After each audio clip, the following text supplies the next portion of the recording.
Tucked in the rolling hills of Asheville, North Carolina, stands a historic French Renaissance château called the Biltmore Estate. With 250 rooms, 43 bathrooms, and 65 fireplaces, this 175,000 square foot marvel embodies the vision, wealth, and insatiable hunger for opulence during America's Gilded Age. The story of Biltmore begins in the late 19th century, a time when industrial giants were reshaping America. Among them was George Washington Vanderbilt II, the youngest son of William Henry Vanderbilt and heir to one of the richest families in the nation. But unlike his business-minded relatives, George had a passion for art, culture, and travel. In 1887, during a visit to the Blue Ridge Mountains, George became enamored with the region's breathtaking beauty. Inspired, he envisioned a grand retreat, a place where luxury and nature could coexist in perfect harmony. With a team of the era's most celebrated minds, his dream would take shape after years of extensive planning. Join us today as we visit the infamous mansion that is still noted as the largest home in America, the Biltmore Estate. Every home, every building, every forgotten corner of land has a story. Some lost to time, some whispered through generations, and others waiting to be uncovered. Hi, I'm Billy, and if you're a fan of history and exploration, you're in the right place. Please subscribe and join us as we dive deep into the hidden histories of America's most fascinating properties. From grand estates with scandalous past, to humble homes that once bore witness to extraordinary events. The storytelling of this home begins before you even see the house itself. As you travel up Biltmore's winding 3-mile approach road, you're surrounded by lush vegetation and the sound of trickling streams, which create a sense of serenity that seems to stretch on indefinitely. The road was intentionally designed by renowned landscape architect Frederick Law Olmsted to pull at your subconscious and build a feeling of mystery and anticipation throughout the journey. For the estate's original visitors who arrived by horse-drawn carriage or on horseback, it's noted that the trip up the driveway alone would take nearly an hour. Olmsted worked tirelessly with his team to transform 8,000 acres of overused farmland into a breathtaking oasis, one that would feature pristine gardens, an elaborate conservatory, and countless fountains. Although this was not just landscaping, it was a masterpiece of natural design meant to complement the grandeur of the estate itself. And as you near the top of Approach Road, without warning, you turn a corner and you're struck with the sight of the massive iron gates, causing your journey to break, quote, suddenly and fully, just as Olmsted said to George on July 12, 1889.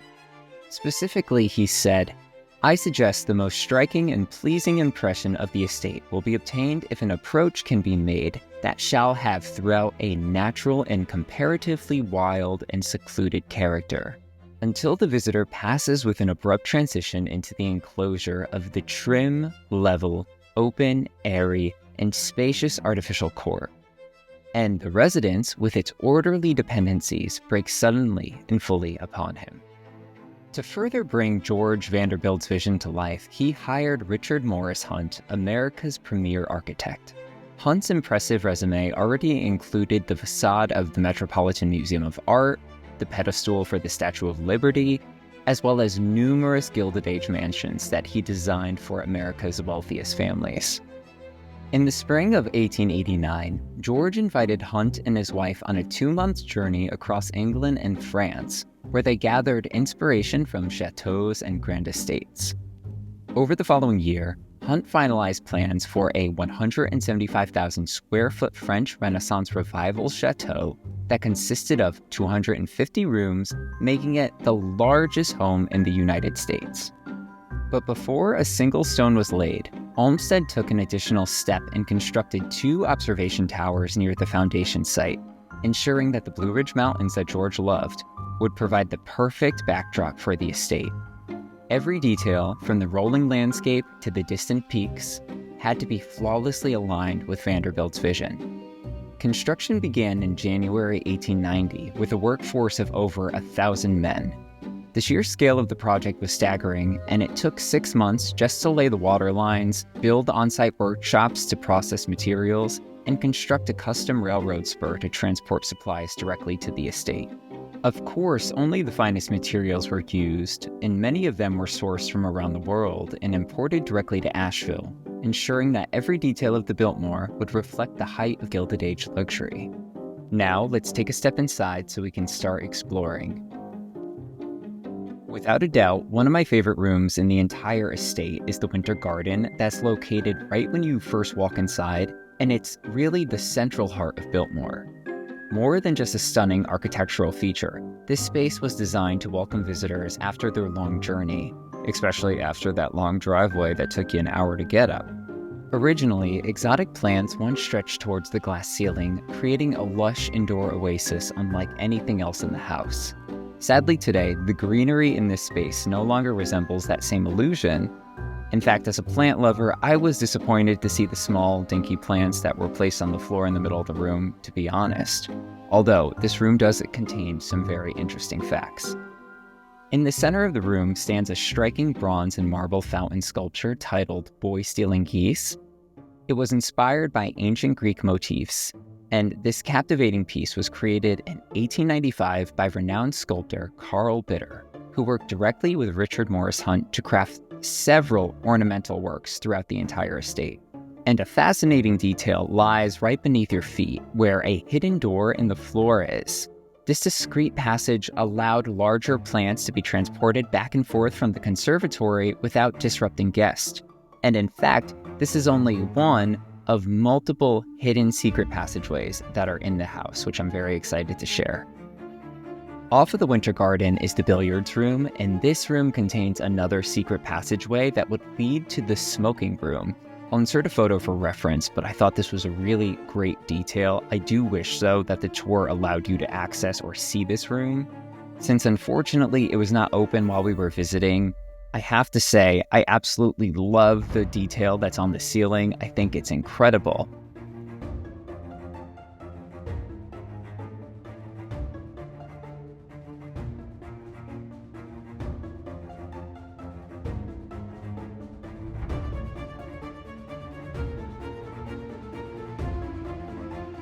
As you leave this room, you walk directly into the Banquet Hall, and you're greeted with a soaring 70-foot-tall ceiling and a very imposing 40-foot-long table. According to historical archives, Mrs. Vanderbilt was meticulous about seating arrangements. She and Mr. Vanderbilt always sat at the center of the table, directly opposite of each other, and to her right and her husband's right, she carefully placed the male and female guest of honor. From there, she would alternate men and women throughout the rest of the table, ensuring that every guest had a carefully assigned seat, which was a practice that reflected Gilded Age etiquette. When the table was fully set for guests, the level of detail was astonishing. A single place setting included 18 individual pieces, and depending on the 7-course meal being served, guests could use up to 40 different pieces of crystals, silver, or porcelain throughout the evening. Clearly, during this time, meals were not just meals. It was an experience, a spectacle of fine dining and high society that showcased the Vanderbilt's family's dedication to elegance, hospitality, and tradition. As I'm sure you could imagine, constructing this house took years based off the sheer size and detail. It wasn't until 1893 that the foundation and first floors of the Biltmore were finally complete. However, progress on the massive estate continued to be delayed by construction of the retaining walls, late deliveries, and harsh weather. Although throughout the years of construction, George remained deeply involved. In fact, he visited the site 3 times a year and received frequent updates, including photographs documenting the progress. And once work began on the 2nd floor, George pushed his team with an ambitious goal that Biltmore had to be ready for the Vanderbilt family's Christmas gathering in 1895. As we leave the banquet hall, we enter the breakfast room, and if you look in the right corner, you'll see a doorknob by those 2 smaller portraits on the wall.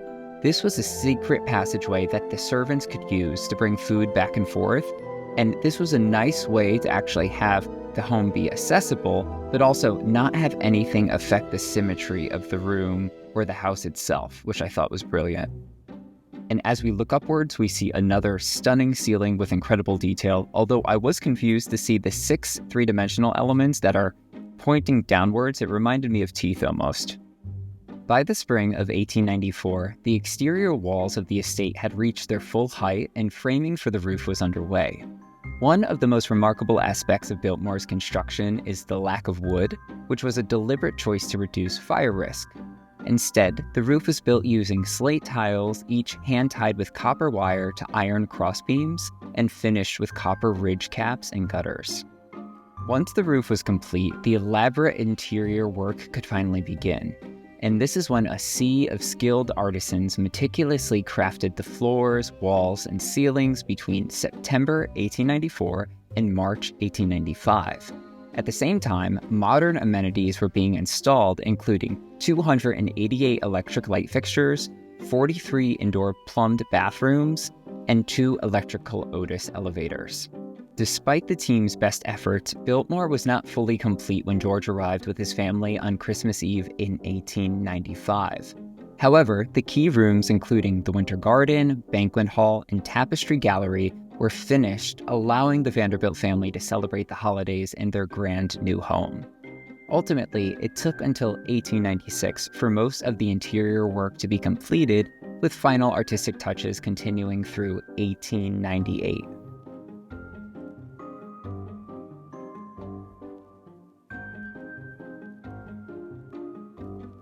Also in 1898, George married Edith Dresser, and in 1900, their only child, Cornelia Vanderbilt, was born on the estate in the Louis Room.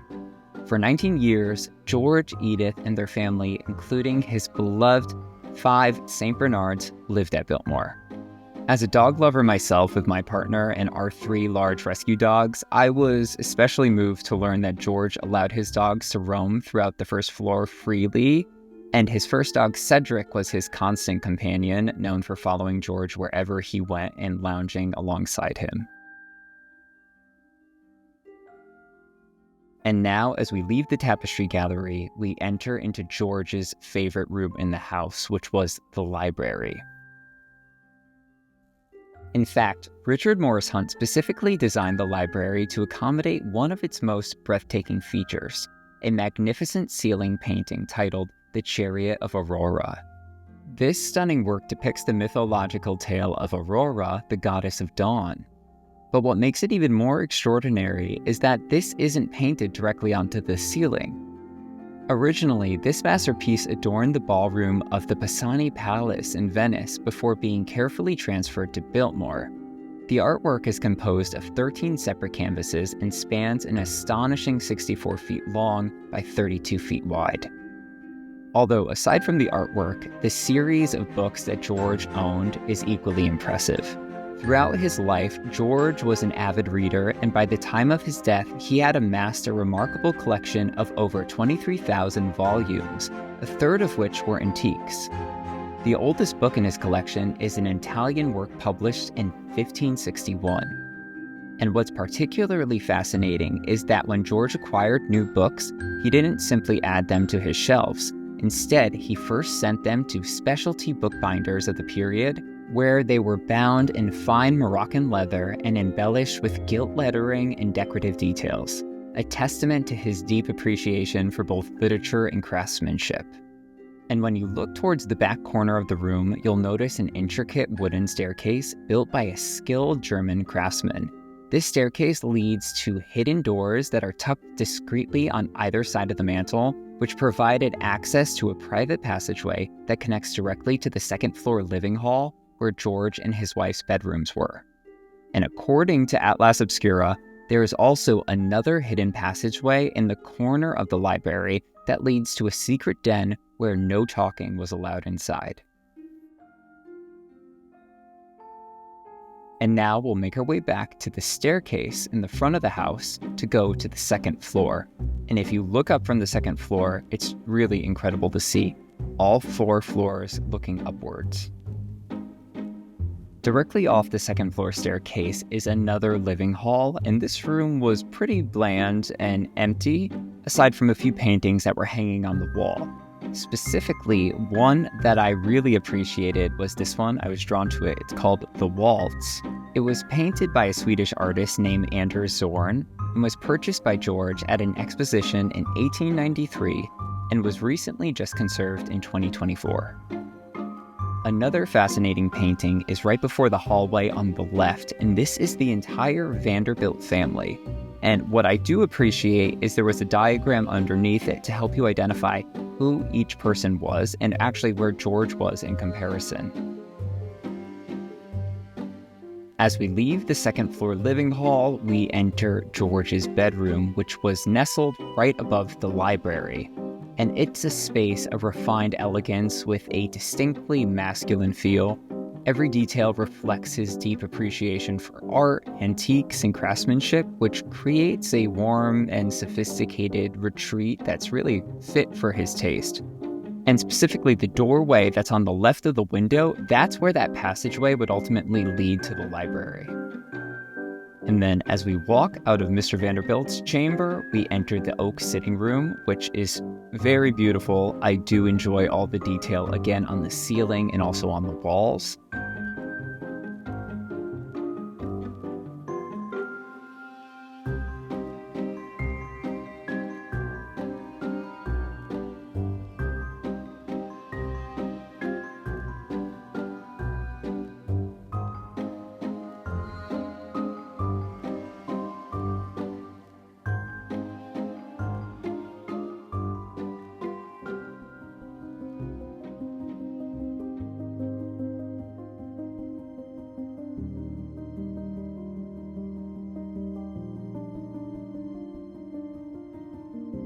And as we leave the oak sitting room, we enter into Mrs. Vanderbilt's chamber.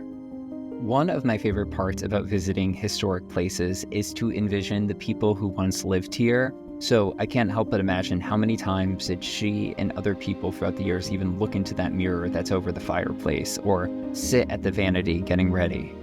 That being said, I do wish there were more personal items that belonged to the original family members that were on display in these rooms. For example, items like clothes or hats, jewelry, just something that you could help envision those family members actually living here. And also, I do think it would be helpful if they had historic photos of the rooms for people to compare on site so you could see what it looked like back in the day.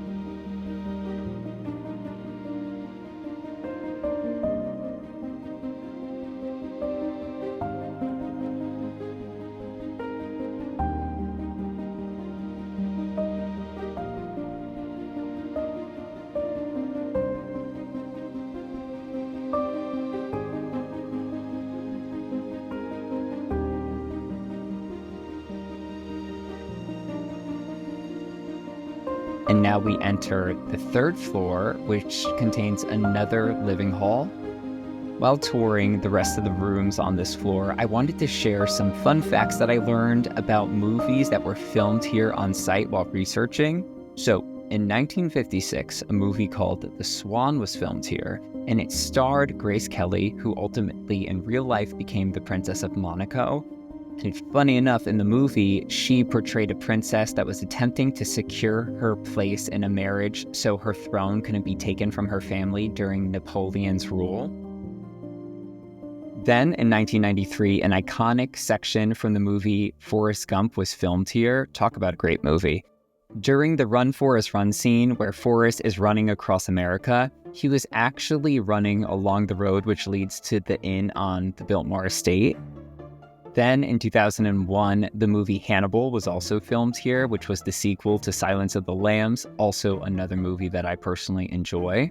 The estate was featured as Mason Verger's home, and some scenes of the movie actually took place in the grand rooms on the first floor. And now we're seeing the last of the third floor before we head downstairs to go to the basement.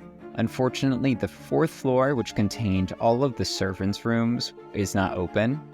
After we make our way down the stairs, we follow this rock corridor in the basement that leads out to the bowling alley, which is very cool. Again, I do wish that there were some photos on site. If they had any of George or the family playing, that would have been very cool to see. And as we walk past the bowling alley, we go past all of the men's and ladies' dressing rooms. These were for the pool, which was in the basement. And again, this was a pretty big deal at the time when a pool was installed in a private residence. It was not common whatsoever. And as you peek through all of these dressing rooms, and you can tell which rooms specifically were made for George and his wife, since these two have sinks in them that were connected to the plumbing.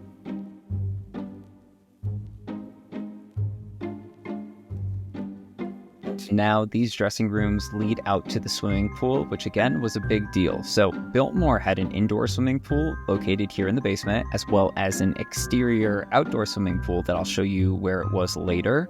And what was interesting is this pool actually had no filtration, so every few days the water in it had to be replaced. While researching, I came across some lore, if you will, that basically says that this pool area is allegedly haunted by a young boy who passed away here, although there are no records of a boy passing within the pool throughout the history of the property, so that might just be made up, honestly.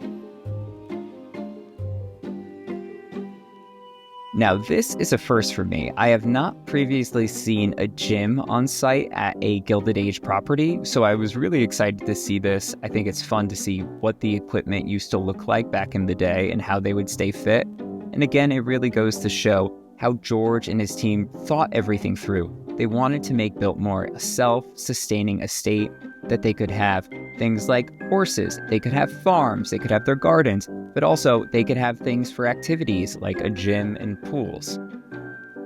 And now we follow this long corridor, which leads out to a bunch of the storage rooms that would ultimately help keep this place running. So these rooms contain things like dry storage, cold storage, as well as places to fold laundry, etc. And directly ahead of us, this large piece of machinery is connected to the organ that's upstairs in the banquet hall, which I thought was also very cool.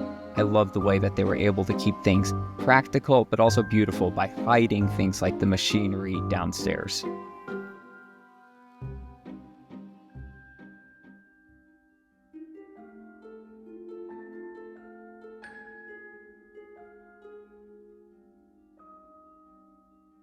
I don't know about you, but I appreciate the organization and the copper pots. I mean, I would gladly take those. Then this next room in particular is also one of my favorites down here because it has all the extra decor. I don't know if it's all original. I would sure hope so, but either way, it does look nice on display like this. Now we're going to make our way back upstairs so we can head outside and explore the rest of the grounds outside together. As we walk along the side of the estate, we come upon a tiled terrace that offers breathtaking views of the Blue Ridge Mountains, a landscape that looks so vast and serene it feels like it's a painting almost coming to life. And at the center of this lower platform, there once was a bowling green, a space that was designed for leisure and refined entertainment. However, in the 1920s, this space was transformed into a luxurious swimming pool right in the middle, which added another glamorous layer to the grounds.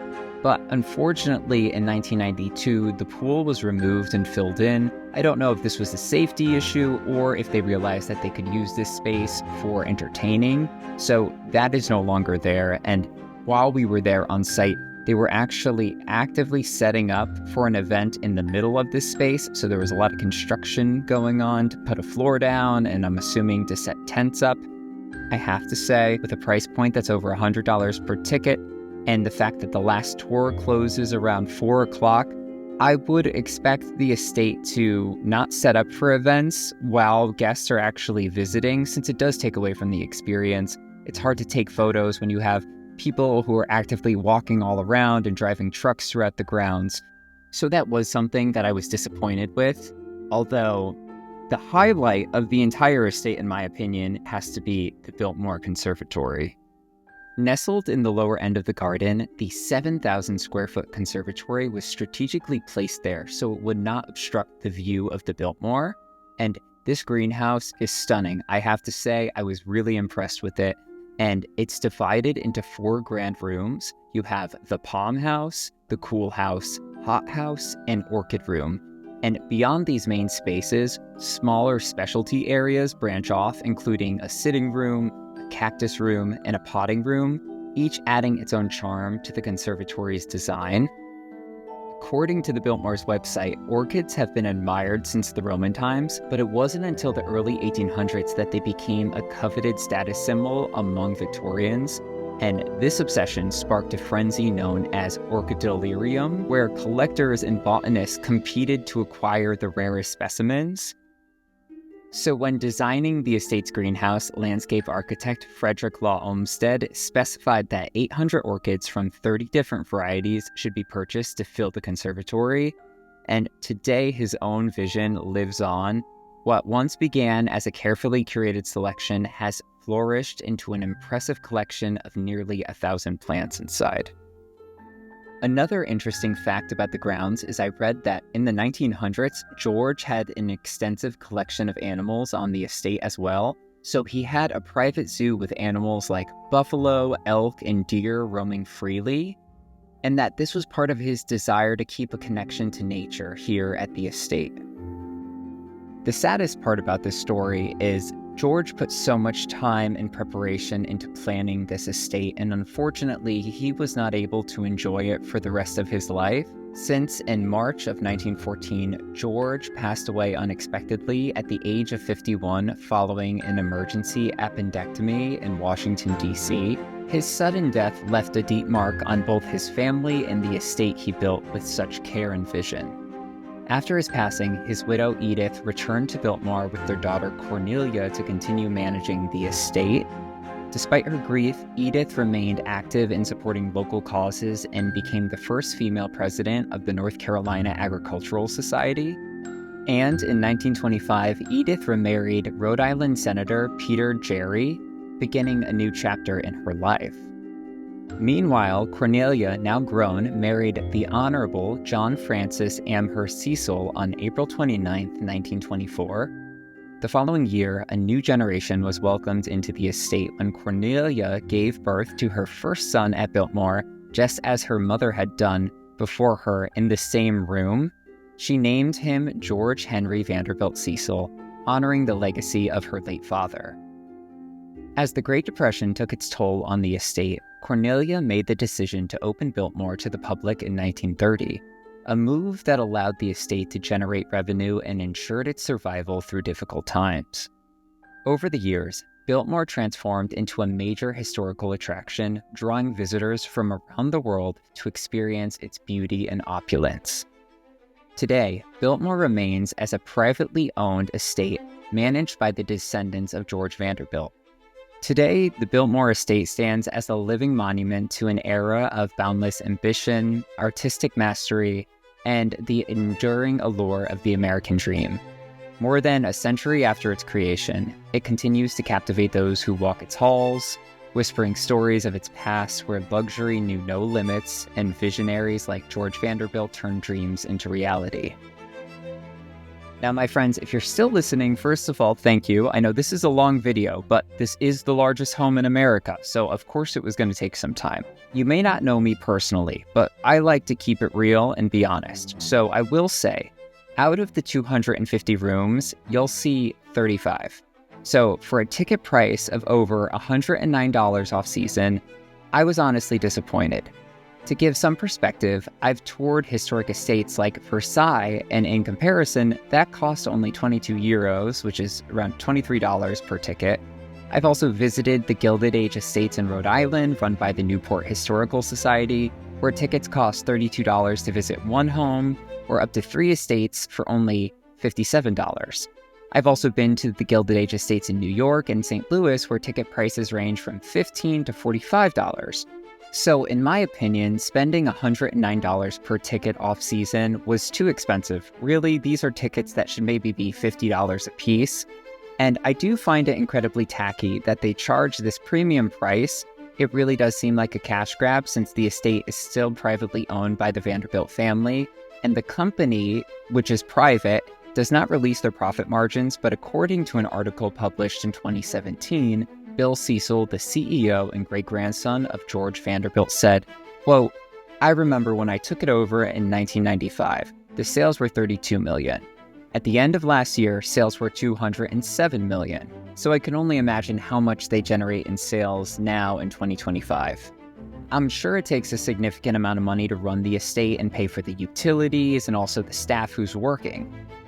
Realistically, I envision that could cost, say, $10 million a year to run. So the higher premium that they charge does seem unnecessary, especially since history should be accessible to as many people as possible. Given inflation, the average family can't afford $100 per ticket for their family to go. So that is my 2 cents there.